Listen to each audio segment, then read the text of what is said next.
Goeiemôre julle, Johan van Tonne saam met julle in die Bybel in 1 jaar en vanoggend kyk ons saam na Levitikus 26 en ek titel dit, As ons, sal hy.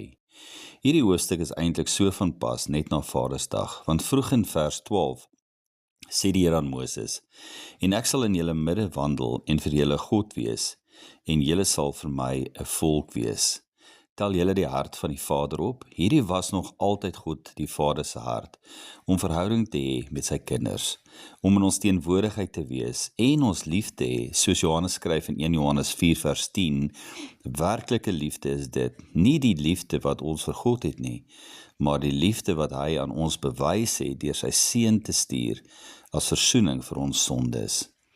God sê aan Moses in vers 3, sê aan die mense, as hulle, sal ek. Hierdie is nie 'n voorwaarde vir goedheid en seëninge wat gaan volg in die volgende verse nie, maar meer 'n definisie van 'n verbond, ja, 'n verbond tussen mens en 'n lewendige God.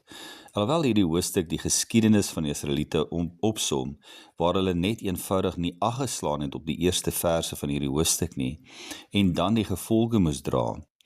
En wanneer ek dit lees, dan weet ek sommer dat daar baie dinge anders kon gewees het in my lewe as ek net gehoorsaam was aan sy woord.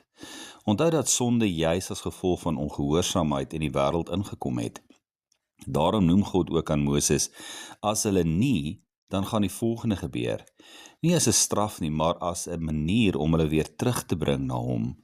Dit is so kosbaar dat die straf vir ongehoorsaamheid nie onmiddellik die ergste gaan wees nie, maar dat dit progressief gaan wees. Ons lees dat as hulle nie, dan sal die volgende gebeur, en elke keer is dit erger as die eerste keer. Hierdie dui so op die genade van ons Vader, dat daar waarskuwing sal wees voor groot oordeel. God is 'n heilige God, maar ook 'n liefdevolle Vader, wat sy kinders liefhet en hulle wil herstel. Luister ek en jy na die waarskuwings in ons lewe, wat die Heilige Gees in ons harte spreek, wanneer ons buite die wil van die Vader lewe, en deur ongehoorsaamheid sonde doen, en daarom sien ons God se genade en herstel, en verstaan die einde van die hoofstuk.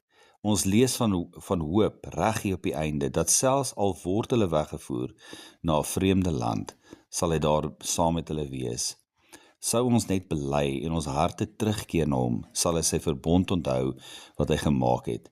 Ek is so dankbaar dat God nie sê wanneer ons volmaak is, sal hy herstel nie, maar wanneer ons herken en terugkeer. Hierdie hoofstuk wys dat sonde skeiding bring tussen God en mens met gevolge. En herinner ons daaraan dat Jesus hierdie kom herstel het om die sonde en gevolge op hom te neem, maar selfs nou verwag God gehoorsaamheid en verhouding. Ons lees in Romeine 5 vers 19 dat deur een se gehoorsaamheid baie regverdig gemaak was, en dan sê Jakobus 1 vers 22 dat ons nie net die woord moet hoor nie en onsself mislei nie, maar dat ons die woord moet doen. Kies vandag om gehoorsaam te wees. Kom terug na die Vader en dien hom met alles.